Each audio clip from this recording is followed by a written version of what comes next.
Ladies and gentlemen, I hope you're all doing well, and welcome to this community showdown. It's going to be the Greenskins led by Leechlord facing off against the Vampire Counts who are going to be helmed by Alls. And yes, we are on one of our new maps. So this is the Eastern Isle Colony, and I'm quite excited to jump into this. We just had an update with a whole bunch of new maps in the Total Tavern map pack, so shout out to the map makers. Let's have some fun and see how this Black Orc build is going to do. So here in the front line for the Greenskins, going to be old school, coming in with the heavy hitting. Pretty cool color scheme actually too. That kind of purple is neat. Very different, but Black Orcs historically have been kind of an anchor piece against the undead. The fact that they do have immune to psychology, good sustained combat stats, they can punch through things like Graveguard, has made them a staple in the past. Granted, they've kind of fallen off a little bit in lieu of seeing very wide greenskin builds of Savage Orcs and Air Boys using Wurzag to buff them, but it's very, very cool to see more of an elite greenskin build. Quite curious to see how this goes.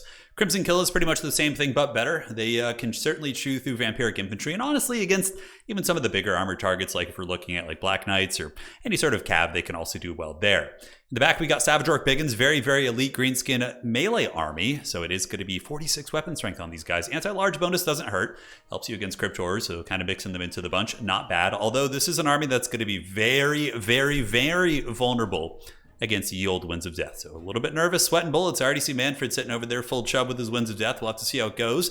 We have the Black Orc Big Boss. Now he has the Rabble Rouse ability, so he gives ITP to nearby units, which is going to be helping other greenskin units outside of the Black Orcs, and I believe he has another aura as well called the Brass Cleaver. So this one just gives melee attack. Your boy Azak down here, he's going to be coming in with the Ard armor, so he can pop this to give armor and melee defense to the Black Orc blob. He does also have Get On With It and the Slagus Slashes. So yeah, tons of buffs. I mean, it's basically just like a Greenskin Death Star looking to fight on Objective 1. Because if the Vampire Counts have to overextend over towards Objective 2, it's going to be pretty easy for the Greenskins to call in defensive units.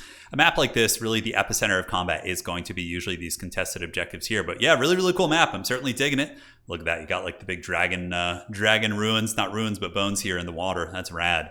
Now for the Vampire Counts, it's going to be Alls. He is coming in here with Manfred von Baldstein, rocking the Winds of Death, as well as Invocation and Raised Dead. On the ground, we have a Vargulf, a Banshee, so a little bit of a goon squad. Both of them are armor-piercing characters, looking to hunt down maybe some greenskin, superheroes of sorts, so we'll see what they can do. Here we do have a Necromancer with the Animate Dead, and the rest of the army is going to be zombies, skeletons, corpse guards, and Crypt Horrors. He did invest a bit in his characters. Manfred isn't super cheap, and the Vargulf and Banshee are going to be costing a bit. And yeah, Crypt Horrors are a very good counter against Black Orcs. So if you just have zombies, and stand there kind of grinding with the Greenskin Infantry, and then you can get the Crypt Horrors on top of them, they can usually do pretty well for themselves. So let's get this party started. Let's see how it goes. Battle is on. Objectives are opening here in a moment. Objective 1 going to be opening in a minute and a half, as will they all. And it looks like the back objective is going to be defended by some Savage Orcs, so they're just going to be hanging out back here, enjoying their best lives. And honestly, Savage Orcs are pretty good against Vampire Counts. They hit hard enough that they can cut through the chaff very quickly. So any of the zombies, skeletons, those type of things can certainly get buttered up pretty fast. Although it looks like Manfred maybe has a little bit of a scheme in store for them. I'm thinking maybe there's going to be a zombie summon coming down to the Savage Orcs with a little bit of harassment from the Vargulf and the Banshee to try and get a leadership break on them. I'm not sure if he wants to use the Winds of Magic like that. Manfred has insane Winds of Magic though. He has the Sword of Unholy Power, which gives him reserves. Not just Winds of Magic, but it builds up the reserves. And also, he's got the Master of the Black Arts. So it looks like a little bit of a harass attempt here, as we do get Savage Orc Biggins moving in. Savage Orc Biggins will be pretty good against a Vargulf in sustained combat, but the Vargulf probably going to do a little bit of cycle charging and just try and farm these lower tier infantry here as the Banshee's going to be coming in to help. Spirit Leech from Azag, very, very nice inclusion. Pretty cool to see foot Azag, I have to say. It's very, very exciting. And the Spirit Leech there does do good damage. That Banshee is getting worn down, going to be going for another 4 seconds here. And now the Savage Orc Biggins are going to be moving in, but I can't help but think this is going to be a Winds of Death bait. Yeah, it's going to be a Winds of Death. All right, is he going to dodge it? Oh, those Orcs are quick though. They got some wheels. That could have been worse. That could have been a lot worse. And honestly, all things considered, I think that the Greenskins came out relatively okay there, as some Black Orcs going to be coming over with their giant hockey sticks, getting ready to do battle versus the big monsters, and now we get Orc Boy Biggins on the board. So Orc Boy Biggins anti-large will be okay against the Vargulf, not super effective against Banshees, but Manfred on his health doesn't have the most mass in the world, so he could get trapped there. And now look at this, we get a little bit of a gooning opportunity, yeah. The Vargulf moving out there, going after Azag. Azag going to be pulling back to his anti-large buddies to make sure he doesn't get gooned in open field. However, Azag is a good fighter with decent defensive prowess, not amazing, but 36 melee defense isn't the worst. So he certainly could put up a fight, but it looks like the vampires are not going to be opting to play the middle as much, rather putting quite a bit of effort into the side point. Now here, Their Spirit Leech going down, Invocation from Manfred. Manfred is going to be the response right there as the Cryptors do saturate in. Both Cryptor units going to be beating on the Savage Orc Pagans and Black Orcs, but it's not going to be a good fight for the Cryptors without support. Cryptors are a unit that really want zombies and or skeletons fighting under them. They have very low armor and their melee defense isn't the best, so having some sort of a chaff unit absorb most of the attacks while they use their high weapon strength and their poison and their mass to really bully things is usually what you want to see. But honestly, for the vampire counts over here, this looks a little bit scary. Zombies going to be crumbling down very quickly. We do see the Cryptors running away as the Greenskins do comfortably secure objective number 2, and objective 1 is now going to be pressed, and this is a really nice play. Bringing in the fat Mortis Engine, baby. Also going to be bringing in the Herald of the Night, as the Mortis Engine is going to be getting on pretty much the dream target. Mortis Engine's definitely the iconic duo, Mortis Engines and a blob of elite infantry, as it does drain down all these very expensive units. These Crimson Kills going to be getting popped. These Black Orcs are out of range, but these Savage Orcs are also going to be getting hit. So these are two very expensive Greenskin units that do not want to be caught in a Mortis Engine effect. However, it looks like the Savage Orc, or excuse me, the Black Orc Big Boss, going to be hunting down that Mortis Engine. He does have good enough mass to probably push through zombies, but even still, I don't know if he's going to be enough of a bully to really get it out on his own, but for now it looks like he kind of has. Now back on the other side, the Greenskins have caught a lot of the vampire count stuff. You can see here the Cryptors are going to be on the run, while the Orc Boar Biggins are hot in pursuit, providing their anti-large attacks. More Savage Orcs moving up. It looks like they're pulling back for some reason, so moving back to the objective. Granted, I thought that was a pretty good fight for them to just keep pushing and maybe even take the back objective with the vampire counts. It seems like they were doing pretty well on multiple fronts. Mortis Engine putting the moves on, and once again, man, it's just draining so much. Savage Orc Biggins, Crimson Killas, also going to be hitting these Orc Boar Biggins, but it's not getting away scot-free. The Black Orc Big Boss is getting some nice blows on it, and has brought it down to about 75% HP, but this is where you're really going to want some sort of ranged, I would imagine, or Azag, even on a flying mount, would be a little bit more able to deal with this. It's going to be tough. It looks like the Greenskins are just going to kind of resolve to just having to eat it in the face and deal with it. So here we do see Black Orcs with Squigs chewing through the zombies, having a pretty good time. Over here on the other side of things, Crimson Killas, of course, are going to be butchering like everything in front of them. Just a massive blob of elite Greenskin infantry. Oh my god, a Winds of Death right now would be so brutal. And look at that Azag's Art armor, 140 armor on the Crimson Killas. How cool is that? That's super awesome. Up on the high ground, we do see the Orc Boar Biggins getting a solid engagement. It's going to be a little bit scary for them. Blood Knights are coming in, so they're going to get dunked on, but not before they get a fair amount of pretty cost-effective anti-large attacks in. Granted, it looks like they retreat. Certainly want to be fighting on top of the Savage Orc Biggins here, who will be able to do some work. And yeah, they end up pulling back, but they do take a little bit of damage. Savage Orcs could have stayed with them. It would have been a bit of a better trade. Now back onto the middle. The fight rages on. Mortis Engine bouncing back and forth, but Azag is doing a pretty good job hunting this thing down. It looks like he's taken over the torch of chasing down the Mortis Engine, and he does also have Spirit Leech. Spirit Leech is pretty good at kind of taking out single targets, as any of you guys who've been playing Total War Warhammer for as long as I have would know. Back in the blob here, we do see the zombies and skeletons slowly getting worn down by the very elite Greenskin blob. Mortis Engine, though, is putting the moves on Azag, and those kind of foot-based characters, Manfred being a very scary vampire lord, going to be jumping down here and going after Azag. Azag versus... I think Manfred would probably win in a straight-up duel. 75, 55, 480 against 68, 36, 420. And Manfred does have healing capabilities, but that doesn't mean Azag is a slouch. He's going to be able to put some fight back there. You know, he's a fighty git, even though he's, you know, a little bit about sorcery and whatnot. He still knows how to brawl. He's a Greenskin after all. Can Race being called in. Interesting choice. They do have armor piercing, so that's going to give them some play here against the Black Orcs. And also the Terror Route is nice, but not so much against this army that we're seeing here from Leechlord. This like super weird elite Greenskin blob, which I'm enjoying quite a bit, I'm not going to lie. But if Azag gets punished here, that could be pretty scary. Looks like he's taking a bit of damage from Manfred. Manfred, of course, being the superior duelist. It's kind of like that from what I've heard in old school tabletop as well. Vampire count characters and heroes were always like super strong to compensate for some of the haggard units in the armies, like zombies and skeletons and all that sort of stuff. Now on this side, let's see what we got. We got the Savage Orc Biggins chewing through the Banshee, and it looks like the double Cryptors are in a little bit of danger. Blood Knights versus Orc Boar Biggins. And honestly, the Orc Boar Biggins, despite losing this fight, have been able to put a bit of a dent in these very expensive elite units. And those hogs are going to be breaking while the Cryptors do retreat. And this is looking to be a little bit scary. Value lead for Leechlord. However, we do have healing on the vampire counts. That Mortis Engine has been healing a ton of the undead in that blob. But now we get Savage Orcs moving up, and I think these Savage Orcs should also move up on the point here. The vampire counts don't seem to have anything on this point that's going to be good against Savage Orc Biggins. That's one of the cool applications, right? They counter pretty much most of the vampire counts core units, with the exception of Graveguard. So if we're not seeing Graveguard, these Savage Orc Biggins are really going to be putting a number on things here. As the Wild Hogs squeal in, they're getting a nice rear charge on the Cryptors. Those bad boys going to get rode down super hard. And yeah, might potentially fall if the Savage Orcs decide to jump in there and help them out. Back in the blob fight, Mortis Engine still being forced back in the Greenskin Elite Cores, just holding all day, but Manfred looking to turn the tide of the battle. as he does go after Azag. Azag is certainly going to be on death's bed here as he's sitting at about 1200 HP. Squig Hopper is coming in to help the War Boss out as he does drop what appears to be another Spirit Leech on the Mortis Engine, knowing that the Mortis Engine is pretty much the only thing that can really wreck his army. Looking at the rest of the Vampire Count core, I mean, the Cryptors are not bad for sure, but the Mortis Engine is certainly the hard carry. And look at that, Azag actually is able to call in the Squig buddies, and they do trap Manfred. That is a big power play. So like I said on the Hellsteed, he doesn't have a ton of mass, so could potentially be a little bit trapped up here while Azag does move back in. The Ard armor pops, giving the Squigs a little bit of armor, which they certainly appreciate. Mortis Engine in stable binding, but only has 1900 HP, but that Drain is doing so good. I mean, okay, let's take a guess. I'm guessing the Mortis Engine is at like 2200 value right now. Let's go ahead and see. Yeah, 22,900, man. Crazy. I mean, it's all Savage Orc Biggins here, as well as Black Orcs and Crimson Killas, so it's pretty much in its natural habitat for sure. Looks like the Vampire Gorilla going to be going after Azag. Azag really needs to stay alive here to drop that Spirit Leech to finish off this Mortis Engine. Otherwise, it might find a way to survive. Granted, it looks like it does get a little bit embroiled in combat versus the anti-large Savage Orcs, who might be able to finish it off. I mean, it's more than paid for itself. I mean, that thing's at 3,300 value. But, you know, against an elite infantry box, of course, something like that is going to be doing super well. Now, looking at the points, we do see a pretty considerable point advantage here for Leechlord, as he does continue to grind on those objectives. A side objective here, Objective 3, is going to be owned by the Vampire Counts, but the core of Savage Orc units is really a huge problem here, as the Cryptors that were left to defend Objective number 3 really weren't able to do much against them. Devils and Svarts often with some rear charging maybe are going to be able to do something if they can kind of just cycle charge back and forth. All the Savage Orcs are tied up with like zombies and whatnot, but even still, it's not going to be the easiest thing, although these aren't big ones. Okay, so those Savage Orcs should get folded up like a piece of paper most likely, and it looks like the objective is going to be held by the Vampire Counts, but the Vampire Counts are rapidly approaching triple cap territory, so they're certainly going to need to be careful here. You see the Vargulf moving in, Gorilla pounding some of these bad boys. Manfred being trapped by all these Squigs is certainly something that I did not expect.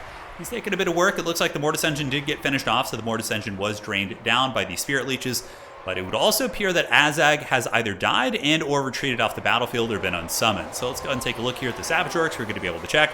Leadership currently sitting at 62, so it looks like Azag was indeed unsummoned when he was sitting around 1000 HP, while Manfred, on the other hand, is going to be getting circle beaten and dragged down by all these Night Goblin Squig Hoppers. This objective still being held by the Greenskins, but it is in flux, going back and forth between these two players, but a massive wave of Savage Orcs certainly going to be saying something about that. The Vampire Count's going to be calling in skeletons and zombies, just trying to tar pin on the objective, desperately going for that capture weight. Granted, their capture weight isn't much. Skeletons are going to be 2, 4, 6, 8, 10, so 10 capture weight here isn't bad at all. But I think that the Greenskins are going to be able to wrestle it. The Savage Orc blob they have here is going to cut through zombies and skeletons like absolute butter. But are the Vampire Counts going to be able to make a play for the back point? With the Devils being just a high DPS, really killy unit, with the Banshee causing terror, maybe they can break off these like Orc Boys and these other low-tier defender units. Another Orc Boar Boy coming in, or Orc Boy. I would imagine the value on the battlefield is actually kind of even, considering Manfred is still around and providing magic to the battle, and on top of that, the healing that the Vampire Counts were getting from the Mortis Engine. It's pretty considerable. The Black Orc Big Boss is going to be running for the hills, but this, ladies and gentlemen, is now triple cap territory. We do see the Greenskins eclipse 1,000 points before the Vampire Counts are able to get to 500, so this is going to be triple cap territory, and ye old Vampire Counts are going to have their work cut out for them, as the Greenskins are really going to be able to kind of just hunker down. They'll probably send the remnants of the units they have here to contest Objective 1, which I think will eventually go to the Vampire Counts, considering the magic of Manfred von Waldstein. But on that same note, they're going to have to take Objective 2 also, which is now being guarded pretty heavily here by Orc Boys and some Squig Herds. Squig Herds not going to be amazing here. Granted, the anti-infantry bonus will come into play against the Banshees. But the Devils, man, Devils hit very hard, and they are certainly chewing through these Orc Boys, which are probably going to be getting terror-routed in a couple seconds, I would imagine. So this objective being held by the Greenskins. Savage Orcs fighting tooth and nail to try and hold this bad boy. As far as this objective goes, did I see a little bit of a ninja cap here? I did not. Vampire Count's going to be calling in the Dire Pack, so the scary anti-large wolves. They have some applications here against, I believe Squigs are large. Yeah, so they counter Squigs pretty well. Squigs, of course, not being super armored, and the anti-large Dire Pack can certainly nibble them down pretty quickly. The Greenskins just kind of piling bodies on, man, throwing the boys into the blob as the Orc Boar Boy Biggins squeal, sweet pig, and they get in their anti-large attacks. Going to be chewing through the Devils. Nice zombie summoned by Manfred. Going to be providing a little bit of buffering, and it looks like Manfred wisely stays up in the sky, although he usually wants to be in combat because of the Sword of Unholy Power. So when he is in combat, it's basically generating reserves for you, which is quite good. So Manfred could be diving in once again, as we do see the points getting closer and closer. The side objective is held by the Greenskins, but not for long. The Tide of the Dead have made it. The Walking Dead are upon us.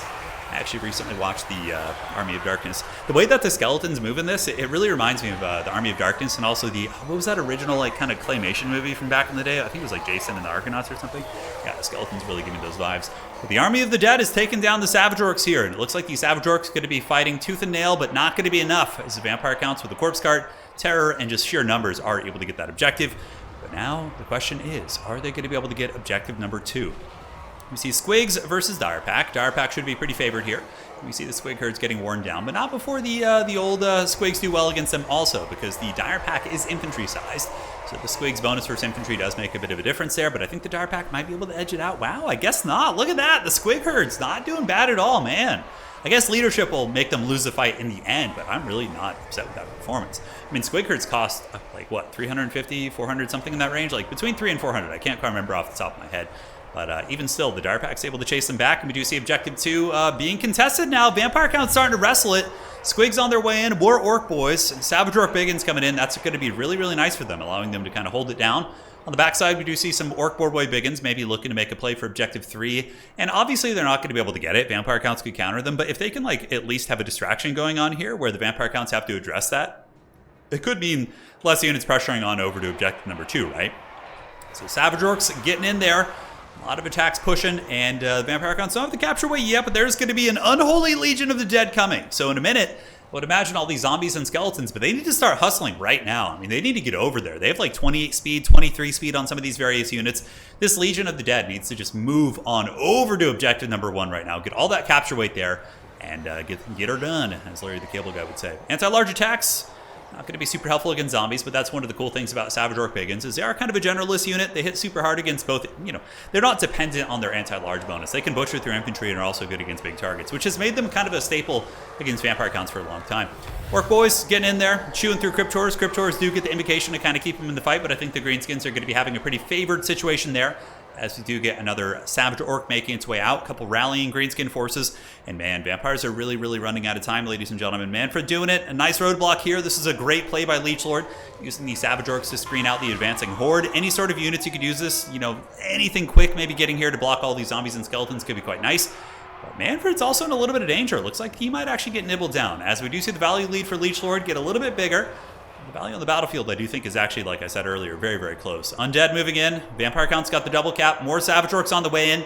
I simply don't think they're going to be able to get it, guys. It just doesn't look like it. I'd be really, really shocked. Manfred might be able to kind of get away here. A lot of Undead coming in. Savage Orc Biggins going to be excellent at butchering through these guys. And what are the Greenskins going to be calling out next? It looks like it's going to be another Savage Orc Biggin based on the supplies. We do see a unit called in. Where was that? Was that a Vanguard unit to go steal the side point? Is he doing some weird shenanigans over here? No, it looks like zombies getting mulched by Squigs. Savage Orcs might be able to get in there. Squigs not going to be holding on too much longer, considering how tattered they are. But the cap weight does go to the Walking Dead. We do see the capture flipping here a little bit. Now, is it going to be enough? More and more undead are on the way in. Where did the Greenskins spend those points? I'm not sure where he spent those. Okay, yeah, it was on the side point here. So he used the Squig Hoppers on the Vanguard. Squig Hoppers will be anti-infantry, so they're going to be pretty good at clearing out a lot of the chaff units. But the Vampire counts are pretty close to flipping this, guys. Greenskins trying to hold on. Savage Orcs doing their thing. This is going to be a beautiful rear charge as the Squig Hoppers do get in there. And they're able to chew through some of the Cairn Rays. So they look like little bowling pins as they get launched. Man, this is a really, really tight game. Orc War Boys getting in there, and more Savage Orcs just coming in all day, man. Just pretty much throwing everything he can at this point to try and hold on. Objective number 1 is being held by the Undead, looking pretty firmly controlled as Blood Knights come in as a final hammer to make sure that no weird back caps happen. Now the Blood Knights, they do have a little bit of time to move over to the objective, but there are a lot of infantry for the Blood Knights to chew through. Blood Knights are not exceptional against infantry, but yeah, they can certainly pack a bit of a punch if they really get you square in the face on that charge. Greenskins grinding it down, man. Actually starting to turn the tide of the fight. We do see the capture weight go for the Greenskins as they pull more Savage Orcs back onto the point, and there's no Mortis Engine right now. If there was a Mortis Engine, the Greenskins would probably fold like a piece of paper here. But the Savage boys, the Crumpin' Gits are getting in there, and they're crumping some of these undead for sure. We see a lot of crumbling going down. The big monsters a little bit trapped. Vargulf very healthy, but Manfred not looking to be in the best of shape. Direpack coming in. Only 20 seconds left. Blood Knights do get in. I don't think it's going to be enough. The Greenskins, even though they're not the tankiest faction in the world, Greenskin infantry do typically have very high HP. I think Black Orcs rock like 10,000 base HP, which is pretty badass. But I think that's going to be it, ladies and gentlemen. A victory for the Greenskins. Man, that was a scrappy game. The Black Orc build was super cool, super off meta, and he's playing it like a top player too. Like this worked against a very, very good player. So it's not like it was a gimmick. The Mortis Engine was a big problem, though. Maybe, like, if you could find some sort of tech in his build, I think, like, cutting the Orc board, like, the big boss here, I mean, I know it buffs your melee attack, but if you could cut that, maybe put Azag on the Wyvern just to get that sweet Spirit Leech and Cycle Charge into the Mortis, maybe? I'm not really sure. But overall, it was really, really rad. 2,000 value. Savage Orc Big Guns, super, super clutch for this army. Obviously, the big pigs were good. Squigs are always useful. You know, a lot of classic good stuff from the Greenskins. And All's played a great game. I mean, he was in a little bit of a dire situation in the beginning, getting all of his objectives pushed, was down 2-1, managed to wrestle back the other objective, and almost came back in the fourth quarter. Manfred certainly tried his best. A couple wins of death, if they had been a little bit better, maybe it's a different game for sure if they had hit a little bit harder. Mortis Engine was the hard carry, man. Maybe resummoning the Mortis Engine was also an option. That thing was nasty as hell.